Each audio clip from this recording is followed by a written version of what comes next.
មុននេះគេរវល់តែឆ្ងល់រឿងឈាមទើបភ្លេចខ្លួនថាគេនិងនាងមានបញ្ហាជាមួយគ្នាតែពេលនេះគេនឹកឃើញវិញហើយ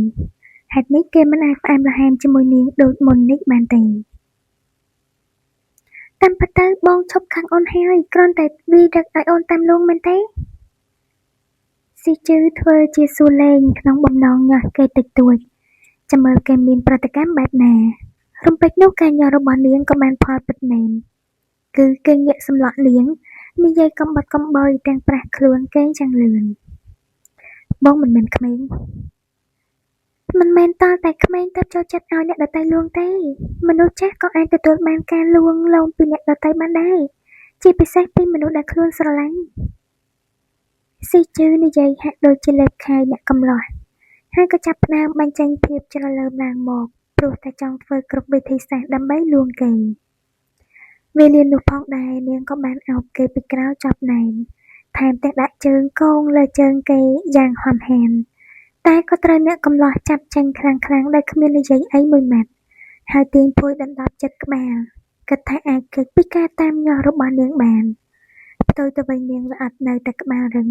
ចូលទៅក្នុងភួយជាមួយគេដែរហើយអោបគេជាថ្មីម្ដងទៀតដោយសារតែនៅក្នុងភួយមានភាពចង្អៀតស្រាប់ទើបអ្នកកំលោះមិនអាចគេចទៅណាបានក៏ទ្រាំគេងស្ងៀមៗឲ្យនាងអោបតាមចិត្តព្រឹកព្រលឹមបានមកដល់ស៊ីជឺបានក្រោកពីដំណេកមុនធានអ៊ីតាមទម្លាប់និងបានរៀបចំកន្សែងជូតខ្លួនសម្លៀកបំពាក់និងបានរៀបចំឯកសារចូលក្នុងកាតាបដូចជាស្រេចបន្ទាប់ពីនោះនាងក៏ចុះទៅក្រោមដើម្បីជួយចម្អិនអាហារក៏ដូចជាឆុងកាហ្វេសម្រាប់ស្វាមីផងដែរតែរាល់ដងនាងអាចធ្វើរឿងទាំងអស់នេះបានដោយសេរីខុសពីថ្ងៃនេះដែលនាងមិនអាចចូលផ្ទះបាយបានឡើយព្រោះអ៊ំស៊ីយ៉ាន់បានឈរពាំងបាត់ទៅហើយខ្ញុំសុំភ្លើងបន្តិចណាអ៊ំស៊ីជឺនិយាយយ៉ាងពីរោះថែមទាំងញញឹមទៅកាន់គាត់ដូចគ្មានរឿងអ្វីកើតឡើងនាងគ្មានសិទ្ធិដើរហើរដោយសេរីនៅទីនេះទៀតទេតែនាងត្រូវចាក់ចេញពីទីនេះអ៊ំស៊ីយ៉ាន់ប្រើពាក្យសម្ដីគំរោះគំរើយលែងគ្រប់នាងដូចកាលពីមុនព្រោះជឿជាក់ថាលើកនេះធានអ៊ីនឹងលែងលះជាមួយនាងយ៉ាងច្បាស់លាស់បើគ្មានបញ្ជាពីធានអ៊ីទេអ្នកណាក៏មិនអាចបណ្ដេញខ្ញុំបានដែរសូម្បីតែយើងមែនទេភ្លាមនោះអ្នកស្រីមៀកក៏បានចូលមកបោះសំណួរបែបឌឺដងទៅកាន់នាងតូចមិនមែនអីចឹងទេតែអ្នកម៉ាក់គ្មានហេតុផលអីត្រូវដេញខ្ញុំទៅវិញទេចុះហេតុផលដែលនាងកុហកគ្រប់គ្នាថាមានទម្ងន់នៅមិនគ្រប់គ្រាន់អាចឲ្យខ្ញុំដេញក្បាលនាងចេញពីទីនេះទៀតតើមែនទេលើកនេះស្ត្រីចំណាស់គំហុកខ្លាំងជាងមុនធ្វើឲ្យលោកហ្វាងហុងអ៊ីននិងធានអ៊ីដែលកំពុងចុះមកត្រូវបន្ថែមល្បឿនក្នុងការបោះជំហានចុះមកឲ្យលឿនជាងមុននេះជារឿងរបស់ខ្ញុំនិងធានអ៊ីពួកយើងទាំងពីរនាក់បានដោះស្រាយគ្នារួចរាល់ហើយដោះស្រាយគ្នារួចហើយនាងក៏ហាក់បោកប្រាស់គ្រប់គ្នាពេលបែកការនាងក៏ដោះស្រាយតែជាមួយធានអ៊ីហើយគិតថាចប់អ្នកស្រីមៀកបោះសំណួរទាំងហួសចិត្តព្រោះពួកខ្ញុំជាប្តីប្រពន្ធមានរឿងអីក៏ដោយឲ្យតែពួកខ្ញុំដោះស្រាយគ្នាបាននោះទុកថាបញ្ហាត្រូវបញ្ចប់ហើយអ្នកម៉ាក់កុំភ្លេចអសោះថាធានអ៊ីរៀបការជាមួយខ្ញុំនោះបានន័យថាគ្រួសាររបស់គេគឺខ្ញុំនាងនិយាយបែបនេះចង់ឲ្យកូនប្រុសខ្ញុំផ្ដាច់ទំនាក់ទំនងជាមួយខ្ញុំមែនទេបានហើយមានរឿងអីនិយាយគ្នាតាមស្រួលទៅកុំមាត់ធំមាត់តូចដាក់គ្នាអីលោកហ្វាងតែងតែនៅកណ្ដាលជានិច្ចហើយលើកនេះគាត់ទទួលស្គាល់ថាស៊ីជឺធ្វើខុសធ្ងន់ណាស់តែគាត់ក៏មិនគាំទ្រឲ្យមនុស្សក្នុងគ្រួសារត្រូវមកជួបប្រកែកគ្នាទាំងព្រឹកបែបនេះដែរមិនថាមានរឿងធំតូចប៉ុណ្ណាគាត់ចង់ឲ្យគ្រប់គ្នាជួយគ្នាដោះស្រាយដោយសន្តិវិធីបងក៏ដឹងថានាងបានសាងកំហុសធំប៉ុណ្ណាបងចង់ឲ្យខ្ញុំនៅស្ងៀមអភ័យទោសឲ្យនាងឬយ៉ាងម៉េចអ្នកស្រីមៀកកំហុសសួរស្វាមីទាំងខឹងញ័រខ្លួនអូនមិនបាច់អភ័យទោសឲ្យស៊ីជឺក៏បានអូនគ្រាន់តែនៅស្ងៀមឲ្យប្តីប្រពន្ធគេដោះស្រាយគ្នាទៅស៊ីជឺនិយាយមុននេះក៏មិនខុសដែរធានអ៊ីរៀបការហើយវាមិនខុសអីពីគ្រួសារថ្មីរបស់ធានអ៊ីគឺជាស៊ីជឺទេទុកឲ្យគ្រួសារគេដោះស្រាយគ្នាគេទៅណាអូនព្រោះពួកគេជាអ្នករស់នៅជាមួយគ្នាចាប់ដៃកសាងគ្រួសារជាមួយគ្នាមិនមែនជាបងឬជាអូនដែលត្រូវរស់នៅជាមួយពួកគេទេ លោកប៉ាងបកស្រាយយ៉ាងសមហេតុសមផលគាត់គិតថាគ្មានអ្នកណាដែលអាចសម្រេចចិត្តបានល្អជាងសម័យខ្លួនគេទេសូម្បីតែឪពុកម្ដាយដែលស្រឡាញ់គេខ្លាំងក៏មិនអាចសម្រេចចិត្តជំនួសពួកគេបានដែរខ្ញុំធ្វើមិនបានបើបណ្ដោយឲ្យធានអ៊ីសម្រេចចិត្តគេច្បាស់ជាលើកលែងឲ្យនាងបើដូច្នោះខ្ញុំទទួលយកមិនបានទេយកល្អអ្នកម៉ាក់សួរធានអ៊ីសិនទៅថាគេគិតយ៉ាងម៉េចហុងអ៊ិនផ្ដល់យោបល់ទាំងសម្លឹងមុខប្អូនប្រុសឆ្លាស់គ្នាជាមួយប្អូនថ្លៃខណៈគ្រប់គ្នាក៏បានស្ងាត់រង់ចាំស្ដាប់ការសម្រេចចិត្តរបស់អ្នកកំឡោះមានតែស៊ីជឺទេដែលសម្លឹងមុខគេទាំងភ័យបុកពោះខ្ញុំប្រញាប់ទៅធ្វើការហើយចាំថ្ងៃក្រោយចាំនិយាយរឿងនេះធានអ៊ីកិច្ចវេះមិនចង់និយាយក៏មិនដឹងថាគេកំពុងតែគិតអ្វីប៉ុន្តែការកិច្ចវេះរបស់គេមិនរលូនទេព្រោះទាំងអ្នកជាម្ដាយទាំងភរិយារបស់គេបានចាប់ដៃគេជាប់ដោយជំរិតឲ្យគេផ្ដល់ចម្លើយភ្លាមម៉ាក់ចង់បានចម្លើយពីកូនឥឡូវនេះអូនអាចទទួលយកបានគ្រប់យ៉ាងតែសូមឲ្យបងដឹងថាអូនពិតជាសោកស្ដាយដែលកុហកគ្រប់គ្នាតែអូនមិនដែលសោកស្ដាយទេដែលស្រឡាញ់បងមិនថាបងសម្រេចចិត្តបែបណាអូននៅតែស្រឡាញ់បងគ្មានថ្ងៃប្រែស៊ីជឺសម្លឹងមុខស្វាមីទាំងទឹកភ្នែកនាងនិយាយយ៉ាងច្បាស់លាស់និយាយការពិតគ្មានបំណងបោកប្រាស់លបួងឲ្យគេអាណិតឬញាប់ញ័រអ្វីទេតែនាងសង្ឃឹមថាគេនឹងបានយល់ពីចិត្តរបស់នាងទោះបីជាគេសម្រេចចិត្តបែបណាក៏ដោយរឿងកូនអាចមានពេលក្រោយក៏បានដែរម៉ាក់ខ្ញុំនិយាយតែម្ដងនេះទេសង្ឃឹមថាគ្រប់គ្នាមិនសួរនាំរឿងនេះមកកាន់ខ្ញុំទៀតធានអ៊ីស្រដីឡើងទាំងទឹកមុខមើងម៉ាត់តាមពិតគេចិត្តមិនដាច់ពីនាងតាំងពីដំបូងហើយការដែលគេប្រងើយកន្តើយដាក់នាងព្រោះតែចង់ឲ្យនាងរៀងចាលមិនហ៊ានសាងកំហុសនាថ្ងៃក្រោយទៀតចំពោះរឿងលេងលះគេមិនសំបីតែគិតថាចង់លេងលះជាមួយនាងត្បិតថាគេខឹងខ្លាំងអស់សង្ឃឹមចំពោះនាងខ្លាំងប៉ុណ្ណាក៏អារម្មណ៍អាណិតស្រឡាញ់នៅតែធំធេងអាចឲ្យគេអភ័យទោសឲ្យនាងបានហេតុអីក៏កូនធ្វើបែបនេះអ្នកស្រីមៀកស្ទើរតែមិនជឿនឹងត្រចៀកថាអ្វីដែលគាត់ស្ដាប់ឮគឺជាការពិតតើឲ្យគាត់ធ្វើយ៉ាងណានៅពេលដែលគ្រប់យ៉ាងផ្ទុយស្រឡះពីការចង់បានរបស់គាត់បែបនេះគួរបន្ទោសអ្នកណាបន្ទោសស៊ីជឺដែលជាស្រីមាយាល្បិចច្រើនពូកែលួងឬបន្ទោសកូនប្រុសដែលល្ងងងប់នឹងប្រពន្ធដល់ងើបក្បាលមិនរួចបែបនេះ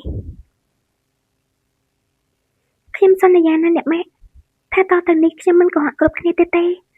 ហើយខ្ញុំនឹងព្យាយាមមានកូនឲ្យបានឆាប់បំផុតស៊ីជឺរំភើបឡើងស្រក់ទឹកភ្នែកនៅពេលដែលបានឮការសម្រេចចិត្តរបស់ស្វាមីបែបនេះតែនាងក៏មិនបានចំអកឲ្យម្ដាយក្មេកដែរមានតែការសន្យាយ៉ាងម៉ឺងម៉ាត់បំណងជួយបន្សាបកំហឹងរបស់គាត់ខ្លះមិនបាននាងមានកូនឲ្យធានអ៊ីមិនបានទេគ្រប់គ្នាកំពុងតែស្ងាត់ស្រាប់តែហុងអ៊ីនកំហុកឡើងប៉ោងសរសៃកប្រើខ្សែភ្នែកកំណាចសម្លក់នាងដោយការដាក់សម្ពាធហើយគ្រប់គ្នាក៏បង្វែរចំណាប់អារម្មណ៍មកកាន់គេភ្លាមបងនិយាយអីត្រូវហើយតើកូនកំពុងនិយាយអីធានអ៊ីសួរចត់លោកហ្វាងក៏សួរតាមក្រោយទាំងម្នាក់បង្ហាញរឹកពីងឿងឆ្ងល់ជាពន្លឹកមានតែហុងអ៊ីននិងស៊ីជឺប៉ុណ្ណោះដែលដឹងច្បាស់ថាជារឿងអ្វីហុងអ៊ីនមិនមាត់តែក៏ដើរចេញទាំងកំហឹងបន្សល់ទុកនៅចម្ងល់សម្រាប់គ្រប់គ្នាបន្តទៀតបងប្រញាប់ទៅធ្វើការចោះអូនមិនអីទេស៊ីជឺដូចជាចង់កែប្រែស្ថានភាពទៅទឿនឲ្យស្វាមីប្រញាប់ទៅធ្វើការហើយនាងក៏បានគេចចូលទៅក្នុងផ្ទះភ្លាមតែម្ដងនាងចង់ទៅណាគិតថាខ្ញុំព្រមចាប់ងាយៗមែនទេក្រោយពីកូនប្រុសបានឡើងឡានបើកចេញទៅបាត់អ្នកស្រីមៀកក៏បានទៅតាមនាងតូចដល់ក្នុងផ្ទះនិងបានទាញម្ហូបអាហារដែលស៊ីជឺត្រៀមទុកសម្រាប់ចម្អិនបោះចូលទៅក្នុងធុងសម្រាមទាំងអស់អ្នកម៉ាក់បានដឹងពីការសម្រេចចិត្តរបស់ធានអ៊ីហើយតើអ្នកម៉ាក់នៅចង់បានអីទៀតស៊ីជឺសួរទាំងហត់តែក៏មិនភ្លេចយកបន្លែថ្មីមកហាន់ព្រោះនឹកឃើញថាគ្រប់គ្នានៅមិនទាន់បានញ៉ាំអីបាននាងធ្វើអាហារប្លែកៗអាចនឹងទាក់ទាញចិត្តឲ្យគ្រប់គ្នាចង់ញ៉ាំក៏ថាបានខ្ញុំមិនព្រមយ៉ាងណានាងត្រូវតែចាក់ចេញពីជីវិតកូនប្រុសខ្ញុំបានលើបែបនេះស៊ីជឺមិនមាត់តែក៏ហាន់បន្លែយ៉ាងយកចិត្តទុកដាក់ នាងឮខ្ញុំកំពុងនិយាយទេនាងឈួតចង់ផ្កិនខ្ញុំឬយ៉ាងម៉េចអ្នកស្រីមៀកស្រែកខ្លាំងៗទាំងព្យាយាមទាញកាំបិតចេញពីដៃស៊ីជឺដោយមិនបានប្រយ័ត្នអ្នកស្រីមៀកក៏បានមុតដៃបណ្ដាលឲ្យឈាមក្រហមច្រាលហូរស្រក់មួយរំពេចអូយស្លាប់ហើយអ្នកស្រីយ៉ាងម៉េចហើយអ៊ុំស៊ីយ៉ែនស្ទុះមើលទាំងភ័យញ័រដៃត្បិតថាគាត់ក៏ជាអ្នកខ្លាចឈាមម្នាក់ដែរពេលដែលបានឃើញផ្ទាល់ៗបែបនេះគាត់ធ្វើអីមិនត្រូវសោះអ៊ុំស៊ីយ៉ែនឆាប់យកឧបករណ៍លាងរបួសមកស៊ីជឺស្រែកប្រាប់ទាំងទាញស្រោមដៃពេទ្យដែលដាក់ទុកចម្អិនម្ហូបក្នុងកែតុកយកមកពាក់ហើយនាំម្ដាយក្មេកទៅអង្គុយនៅលើកៅអីក្បែរនោះស្របពេលដែលលោកហ្វេងបានមើលមកតែក៏មិនចូលមកជួយទេរងចាំមើលកូនប្រសាធ្វើកិច្ចការទាំងនេះចោះមកដល់ហើយឧបករណ៍លាងរបួសអ៊ុំស៊ីយ៉ានយកឧបករណ៍ទាំងនោះដាក់ក្បែរនាងតូចទាំងងាកមុខចេញមិនហ៊ានមើលសោះកុំខ្វល់ជាមួយខ្ញុំនាងឆាប់ចេញទៅទុកការងារនេះឲ្យស៊ីយ៉ានធ្វើវិញអ្នកស្រីមៀកដេញនាងតូចចេញទាំងរមួលដៃចេញមិនឲ្យនាងចាប់តែស៊ីជឺមិនបានមាត់ក៏មិនព្រមធ្វើតាមគាត់ដែរគឺនៅលាងរបួសឲ្យគាត់យ៉ាងយកចិត្តទុកដាក់ផ្លាច់យើងប្រាប់ថាឲ្យចេញឬទេនាងគិតថាធ្វើបែបនេះហើយយើងព្រមលើកទោសឲ្យនាងឬយ៉ាងម៉េចផ្លាច់អ្នកស្រីមៀកមិនត្រឹមតែនិយាយតែមាត់ទេនៅផ្ទះស៊ីជឺជាច្រើនដៃផ្ទះថ្ពាល់ផងស្មាផងក្បាលផងគឺផ្ទះស្ទើរតែគ្រប់កន្លែងទៅហើយតែគាត់ក៏ត្រូវភាំងធ្វើអីមិនត្រូវពេលដែលស៊ីជឺមិនបានបញ្ចេញប្រតិកម្មអ្វីតែបែរជាបន្តលាងរបួសឲ្យគាត់រហូតរួចរាល់និងបានលាបថ្នាំរំបាំងយ៉ាងស្អាតទៀតផងរួចហើយចាស៊ីជឺស្រដីរួចក៏យកឧបករណ៍ពេទ្យទៅទុកខណៈអ៊ុំស៊ីយ៉ានក៏បានមកចិត្តអ្នកស្រីមៀកហើយស្រដីឡើងទាំងសម្លឹងមើលដៃរបស់គាត់រំបានស្អាតល្អណាស់អ្នកស្រីដូចគ្រូពេទ្យជំនាញធ្វើអីចឹងមិនបាច់និយាយទេមុននេះមិនព្រមធ្វើ